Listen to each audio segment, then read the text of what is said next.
Bismillahirrahmanirrahim. Assalamualaikum warahmatullahi wabarakatuh. Halo everyone. Di sini kami dari kelompok 6 mata kuliah manajemen strategi yang diampu oleh Ibu Neni Sumarni. Di sini kami beranggota ada 4 anggota. Yang pertama itu ada saya sendiri, Novita Karoma. Yang kedua ada Dura Meisuna Hanun. Yang ketiga ada Adila Putri Nur Aini. Yang keempat ada Suci Rosalia Dewi. Di sini juga kami akan menjelaskan tentang isi laporan kami, yaitu PT Samsung Electronics Indonesia ya.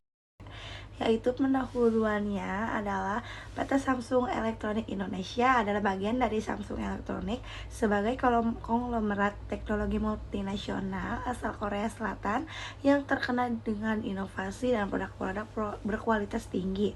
Sejak memasuki pasar Indonesia, Samsung telah berhasil mengukur dirinya sebagai salah satu pemain dalam industri elektronik dan teknologi informasi. Perusahaan ini menawarkan berbagai produk termasuk smartphone, televisi, peralatan rumah tangga, dan komponen elektronik. Selanjutnya ialah visi dan misi PT Samsung Electronics Indonesia. Visinya adalah menjadi perusahaan yang menginspirasi dunia yang menciptakan masa depan melalui inovasi teknologi dan produk berkualitas tinggi.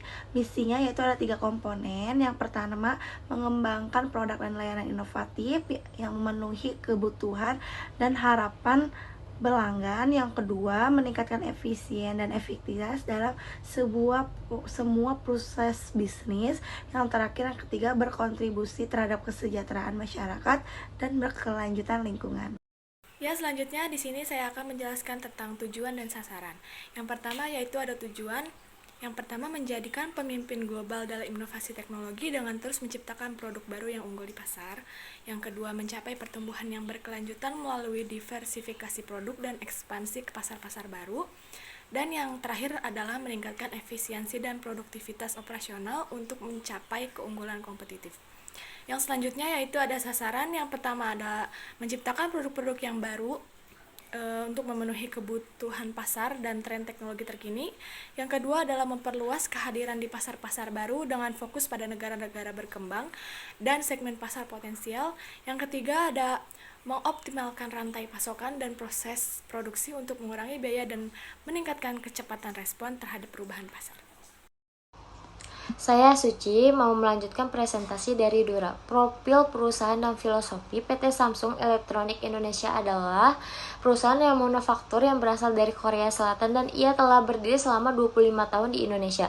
Filosofi Samsung mencakup inovasi kualitas yang beragam, pelayanan pelanggan, dan tanggung jawab sosial. Samsung berkomitmen untuk terus mendorong inovasi dalam teknologi, memberikan produk berkualitas tinggi, menghargai keberagaman, memberikan layanan pelanggan ke superior, dan kontribusi pada masyarakat dan lingkungannya. Selanjutnya analisis IFAS. Yang pertama ada kekuatan, 1. Inovasi teknologi yang berkelanjutan, kedua produk berkualitas tinggi, yang ketiga jangkauan pasar yang sangat luas. Ada kelemahan, 1. Harga produk yang lebih tinggi dibandingkan pesaing, kedua ada pembaruan perangkat lunak yang sangat lambat, yang ketiga ketergantungan pada pasar yang tertentu. Dilanjut oleh analisis EVAS. Yang pertama di sini ada peluang, 1. Pertumbuhan pasar smartphone di Indonesia, yang kedua permintaan tinggi untuk produk elektronik. Di sini ada ancaman, 1. Munculnya pesaing yang baru yang lebih inovatif, yang kedua produk dari perusahaan lain dengan harga yang lebih murah, yang ketiga ada referensi dan kebutuhan konsumen yang cepat berubah. Selanjutnya yaitu titik koordinatnya. Nah, titik koordinatnya ini tuh yaitu SWOT analisisnya yaitu di 0,5 dikurangi 0,18 gitu ya. Terus kuadrannya juga bisa dilihat ya, yaitu sesuai dengan 0, sama juga 0,5 atau 1,8 gitu ya. Jadi hasilnya seperti yang ada di tabel teman-teman ya. Mohon maaf.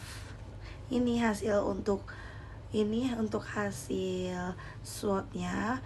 Yang ini hasil kuadrannya ke teman-teman ya. Ya, selanjutnya itu ada matriks SWOT. Yang pertama ada kekuatan atau strength. yaitu meliputi pengakuan merek yang kuat, portofolio produk yang beragam, kemampuan R&D yang kuat. Selanjutnya ada kelemahan atau weakness. Yang pertama ada ketergantungan pada segmen ponsel, yang kedua masalah paten.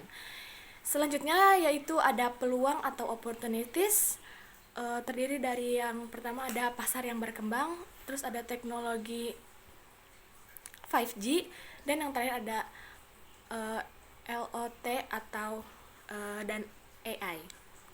Yang selanjutnya yaitu ada ancaman atau threats. Yang pertama ada persaingan ketat, yang kedua ada fluktuasi ekonomi, dan yang terakhir ada perubahan teknologi cepat. Terima kasih. Di sini saya akan melanjutkan materi dari Dura, penentuan strategi. Yang pertama ada mengoptimalkan R dan D, 2 deskripsi portofolio produk, 3 kolaborasi dan kemitraan, 4 penguatan merek, 5 pengembangan produk berbasis lot. Kesimpulan dari materi ini adalah PT Samsung Electronics Indonesia memiliki kekuatan yang cukup baik, terutama pada inovasi teknologi dan kualitas produk. Namun, mereka menghadapi tantangan dari pesaing yang menawarkan produk serupa dengan harga lebih rendah dan perubahan cepat dalam referensi konsumen. Analisis IPAS dan EPAS membantu perusahaan dalam merumuskan strategi yang efektif untuk mengatasi tantangan, memanfaatkan peluang, dan memperkuat posisinya di pasar Indonesia. Saran dari materi ini adalah yang pertama, lebih banyak inovasi produk, tidak hanya pada segmen smartphone. Yang kedua, menjangkau konsumen menengah ke bawah dengan produk yang lebih terjangkau. Yang ketiga, meningkatkan produk dan inovasi produk terkait ekosistem perangkat pintar. Yang keempat, lebih peka terhadap perubahan preferensi dan kebutuhan konsumen. Sekian presentasi kelompok kami. Terima kasih.